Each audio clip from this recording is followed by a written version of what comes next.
Oi, gente! Primeira aula de filosofia do segundo bimestre do segundo ano do ensino médio. Quanta informação, né?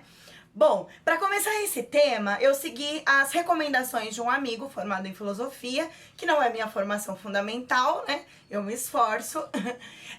E resolvi trazer as questões da filosofia e gênero que estão lá no terceiro bimestre pra cá, coladinho no Sartre. Tá? Por quê? Por que esse amigo sugeriu isso? Por que eu aceitei? Que eu acho que há uma relação. O Sartre é um existencialista e a Simone de Beauvoir, que é a base teórica desse momento que a gente vai estudar, ela também pertence ao mesmo movimento filosófico, o existencialismo. Também é importante dizer, e esse aqui é um ponto muito fundamental, todo mundo diz, Simone, que era esposa do Sartre.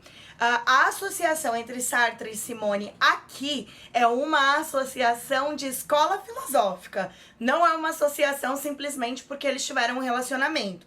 Até porque a Simone foi uma grande filósofa, ela bebeu da teoria sartriana com certeza, mas ela também criou ali seus escritos filosóficos, trouxe contribuições profundas para a filosofia existencialista e que não fazem dela apenas companheira do Sartre, como muitos gostam de dizer, né?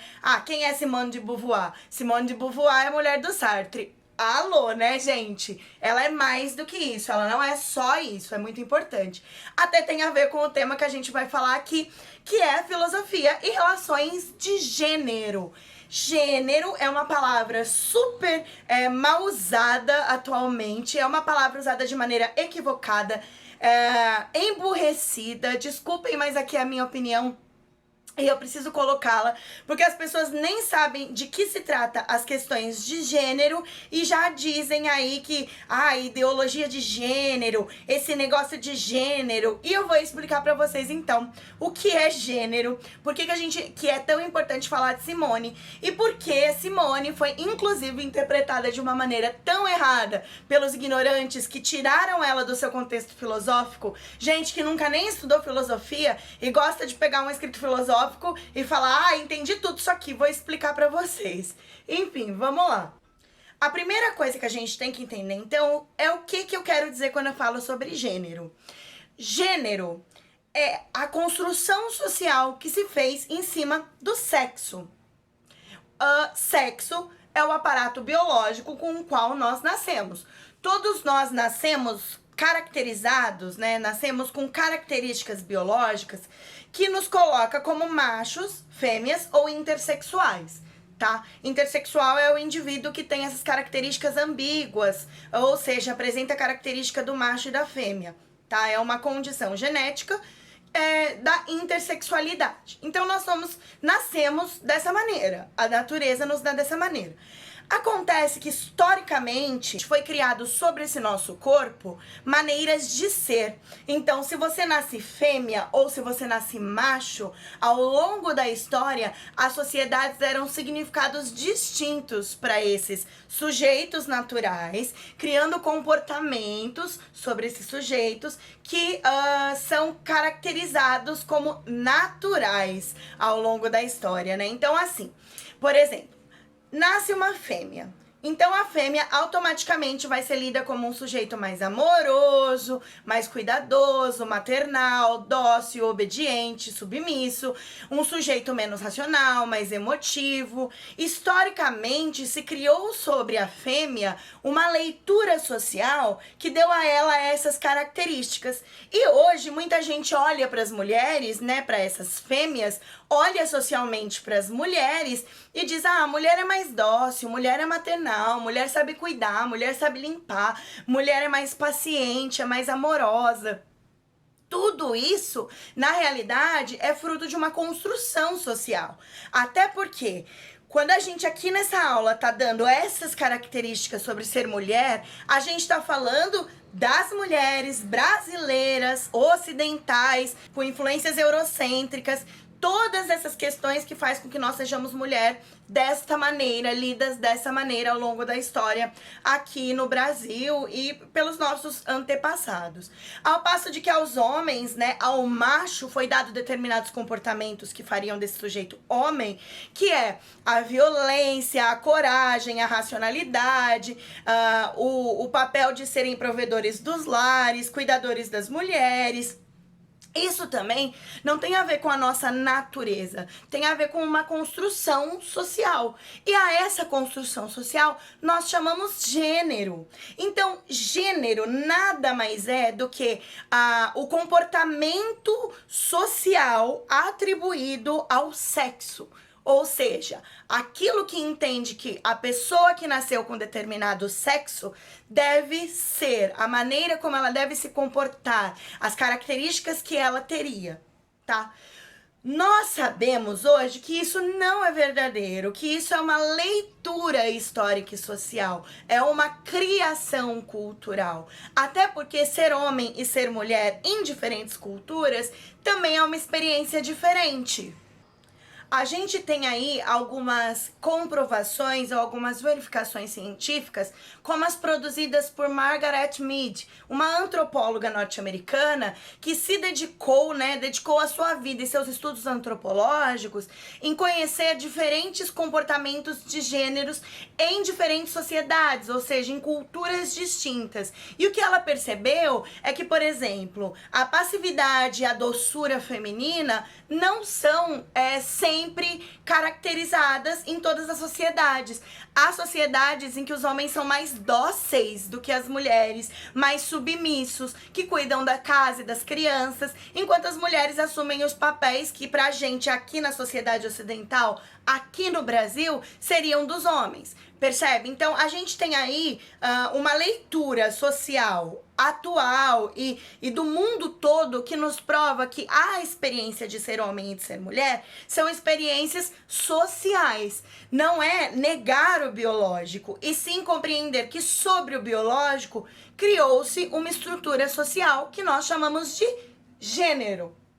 Bom, e aí a gente vai trazer então a maravilhosa da Simone de Beauvoir para falar um pouquinho sobre isso.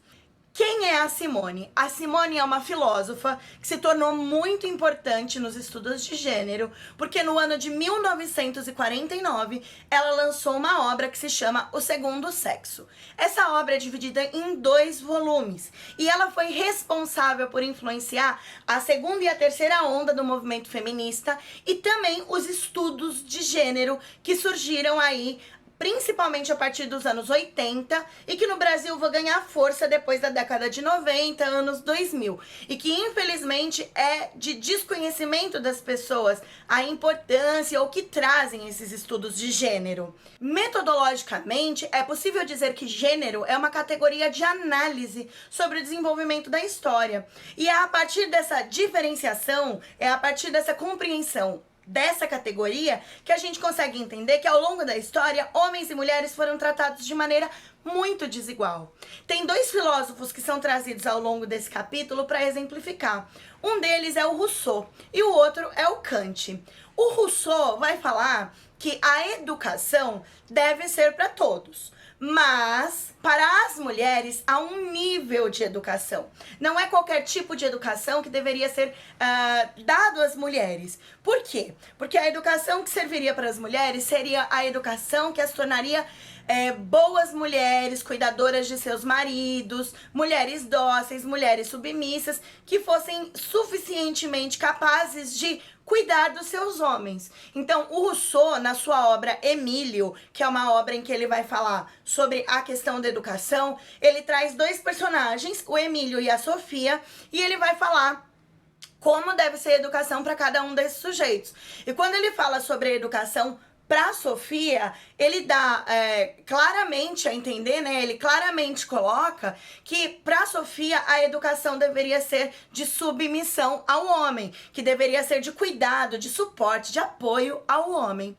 O Kant não fica atrás nas suas colocações. O Kant vai dizer que o papel da mulher deve ser o papel de adoçar os homens, de como se fosse adestrar os homens, garantir o controle dos ímpetos mais instintivos masculinos. Por quê? Como historicamente coube ao homem essa leitura social da violência, o gênero masculino é um gênero inscrito na violência, há também uma leitura de que esse gênero é muito mais ligado com o seu aparato instintivo, com aquilo que vem da natureza, de que os homens naturalmente seriam mais descontrolados, mais impetuosos, mais violentos, e que a mulher deveria cuidar desse homem então.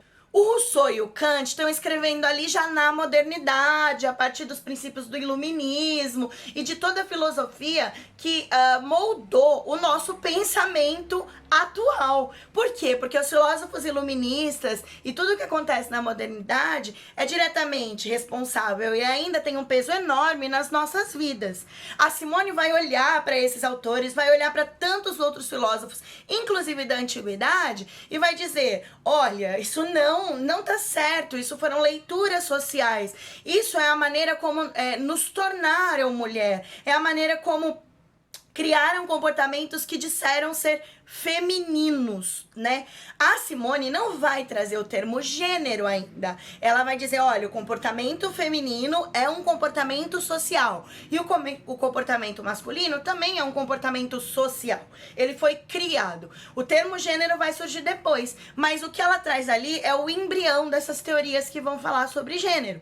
Tem uma frase super famosa da Simone que, inclusive, foi muito tirada de contexto e há pouco tempo atrás foi colocada no Enem e alguns conservadores, figuras públicas desse país vieram a público, né, o seu espaço ali, falar coisas absurdas sobre essa obra, tirando de contexto essa frase e não levando em conta o que a Simone traz dentro do existencialismo. Vocês lembram que quando eu falei de Sartre, eu disse para vocês que uma das fundamentações do existencialismo em Sartre é que a existência precede a essência. Ou seja, nada está estático e imutável, tudo é passível de ser transformado, porque tudo está sendo construído ao longo da nossa existência. Não há uma essência na qual nós estamos inseridos e presos. A gente vai construindo a partir da premissa da existência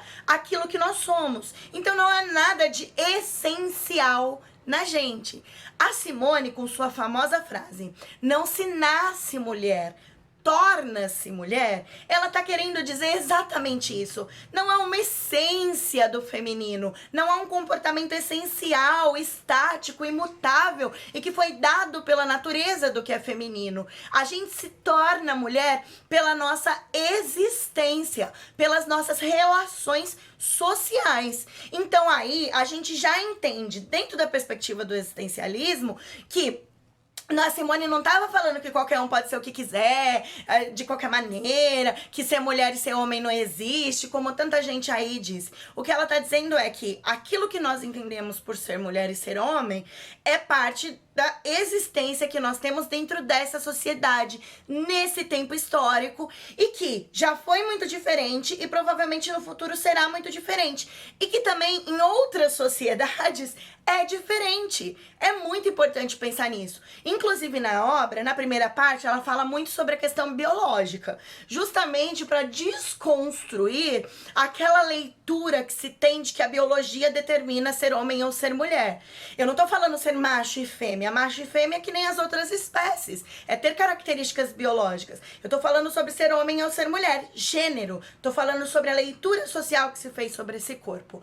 Então a Simone vai começar a falar um pouco sobre essa biologia, para dizer, olha, não é determinante biologicamente os comportamentos que nós temos. Eles foram criados, eles não estão inscritos e imutáveis dentro da gente. Ela traz o exemplo também dos bebês. Ela vai dizer assim, olha, quando os bebês nascem, Exceto pelo fato de que as mães já vão colocando roupa rosa, roupa azul, dando brinquedo de menino, brinquedo de menina e estimulando comportamentos para meninos e meninas, mas logo nos primeiros momentos de vida em que ainda há uma crueza de existência do ser, em que ele está começando a existir e captar para dentro de si aquilo que é a vida, é muito igual tudo que crianças do sexo masculino e feminino passam.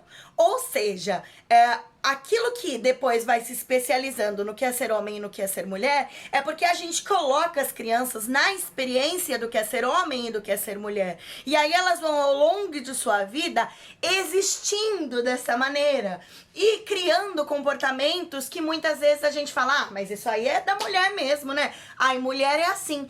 Não, mulher não é assim. Nesta sociedade, nós mulheres estamos assim.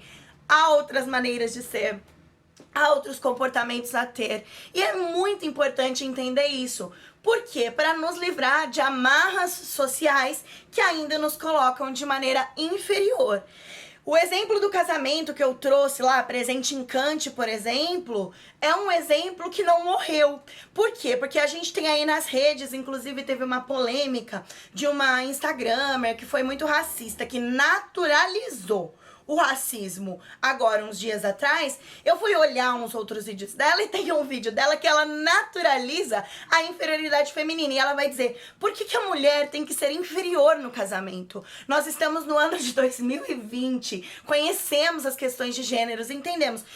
Uma coisa é a mulher escolher ser inferior, uma coisa é a mulher ser inferior, entre aspas, né? Ela escolher estar à mercê do homem, ser sustentada, cuidar da casa, dos filhos, ser obediente.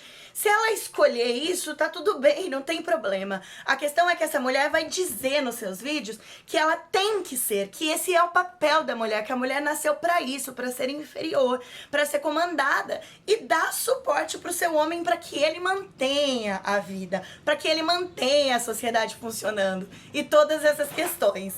Tem gato correndo aqui, gente. Ai, meu Deus do céu. É isso, né? Youtuber, gato, professor, é tudo isso. Enfim, voltando. E aí essa mulher tá fazendo essa defesa em 2020. Cara, 2020. E ela tá dizendo que mulheres têm que ser inferiores a homem, que mulheres têm que suportar o homem no casamento, que, sabe? Isso é muito complicado, até porque esse tipo de leitura social, ela não é inocente, ela não é só... quando ela vem impositiva, quando ela não parte de um diálogo de o que você escolhe ser e se torna um diálogo de o que você tem que ser enquanto mulher, faz com que muitas mulheres fiquem presas em relacionamentos abusivos, violentos e que tiram dela toda a sua possibilidade de existência, que as deprime, que as fere, que as machuca. Então não é correto esse tipo de leitura. Lembrem comigo que não existe ideologia de gênero. O que os estudos de gênero vão dizer é que homens e mulheres são criados socialmente de maneira que os torna diferentes e coloca os homens acima das mulheres, de poder, de notoriedade, de importância, e que a gente pode transformar esses comportamentos, sim, que isso não é um problema, que nós já fomos diferentes e que nós podemos ser muito diferentes e viver numa sociedade muito melhor e muito mais justa para ambos.